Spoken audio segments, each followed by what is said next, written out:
Selamat pagi.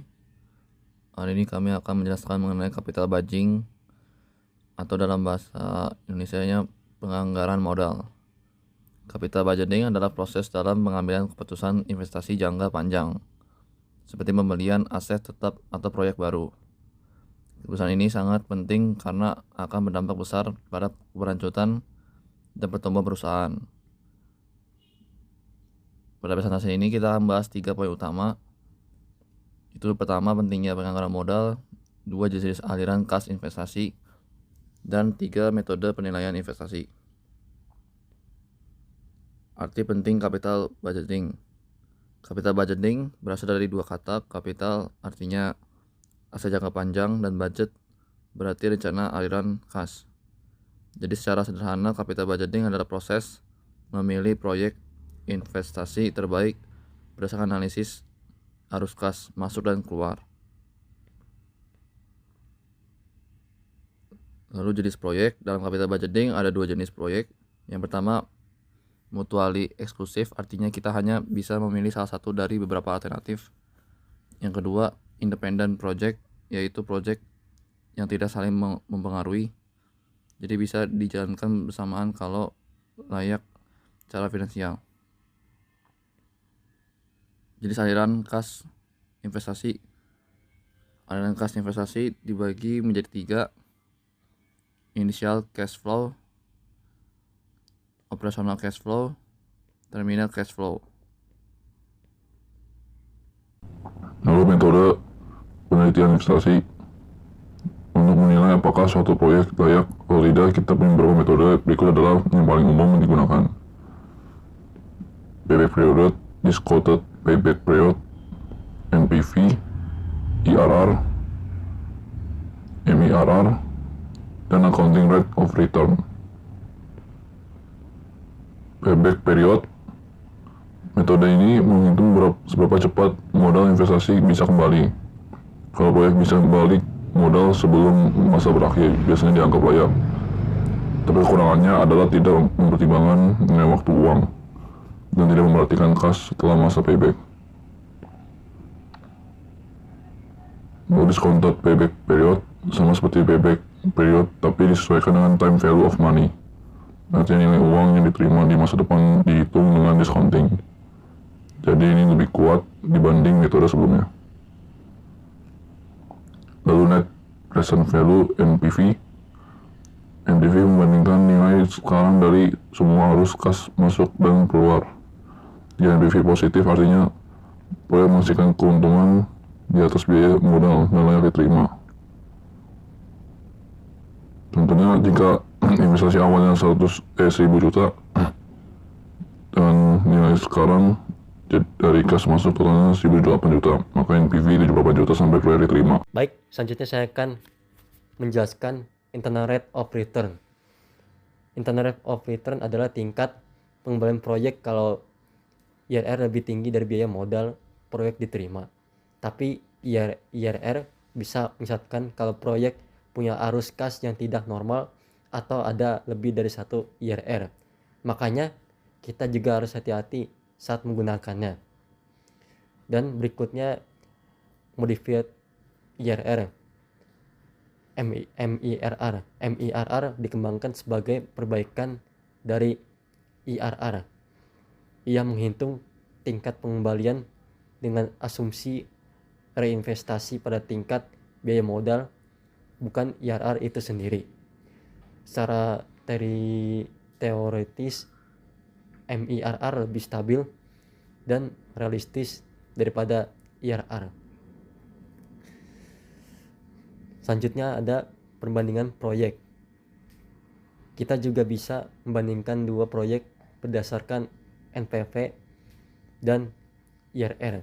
Misalnya proyek A dan B punya NPV dan IRR berbeda. Jika suku bunga naik, maka proyek dengan NPV yang lebih tahan terhadap perubahan bunga akan lebih menarik.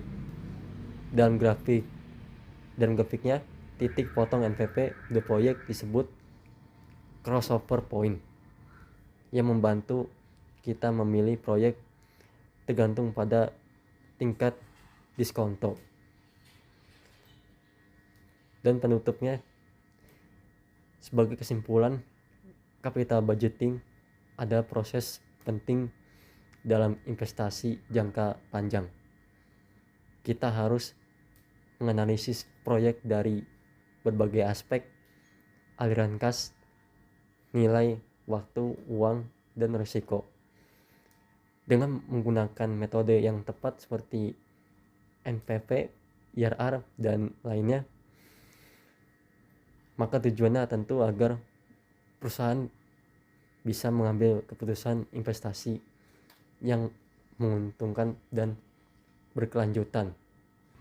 Baik, di sini saya akan menjelaskan bagian ini yang membandingkan dua proyek investasi, proyek A dan proyek B, berdasarkan perhitungan NPV, Net Present Value, dan IRR, Internal Rate of Return.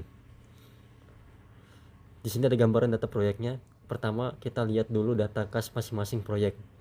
Periode A, proyek A awal prestasi minus 100, tahun 1 70, tahun 2 50, tahun 3 20, dan proyek B minus 100, tahun 1 10, tahun 2 60, tahun 3 80. Artinya kedua proyek memerlukan investasi awal sebesar 100 $100, $100 juta atau yang lainnya, lalu memberikan arus kas masuk selama 3 tahun. Dan perhitungan NPV, Net Present Value, adalah selisih antara nilai sekarang dari arus kas masuk dan investasi awal untuk menghitung NPV. Kita gunakan berbagai tingkat diskonto atau discount factor DF%. Di slide ini terlihat hasil NPV untuk masing-masing proyek pada tingkat diskonto yang berbeda-beda. Di sini ada DF%, NPV A 0% $40, 5% $28, 10% $18, 15% $10, 20% $4.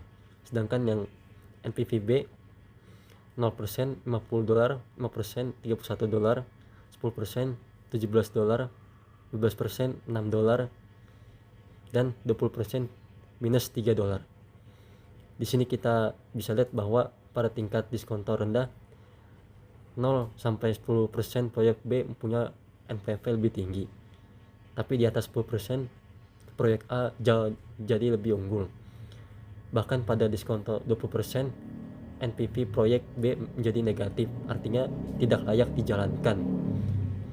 Berikut interpretasi IRR, Internal Rate of Return. IRR adalah tingkat diskonto saat NPV sama dengan 0, atau dengan kata lain tingkat keuntungan maksimum dari proyek tersebut.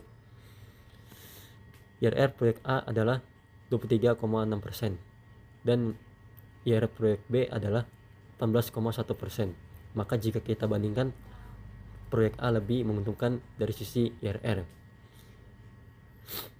Dan kapan memilih A atau B? Sekarang kita masuk ke bagian yang penting, bagaimana kita memilih proyek yang lebih baik. Kalau biaya modal perusahaan rendah, misalnya 5-10%, maka proyek B lebih menarik karena NPV-nya lebih besar daripada tingkat diskonto rendah. Tapi jika biaya modal tinggi, misalnya di atas 10%, maka proyek A lebih unggul karena NPV-nya lebih stabil dan tidak turun drastis. Proyek A juga punya IRR lebih tinggi sehingga lebih aman dalam jangka panjang atau di kondisi pasar yang tidak pasti. Berikut kesimpulannya. Dari perbandingan ini kita belajar bahwa NPV menunjukkan seberapa besar nilai tambah dari proyek secara absolut.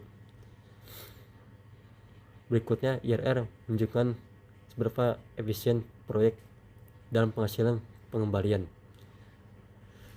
Dan yang terakhir, tidak selalu proyek dengan NPV awal tertinggi seperti B di awal adalah yang terbaik, karena kita juga harus mempertimbangkan ketahanan terhadap perubahan suku bunga atau risiko. Jadi dalam kasus ini, jika kita mengutamakan stabilitas jangka panjang, maka proyek A adalah pilihan yang lebih bijak. Sekian dari saya, terima kasih.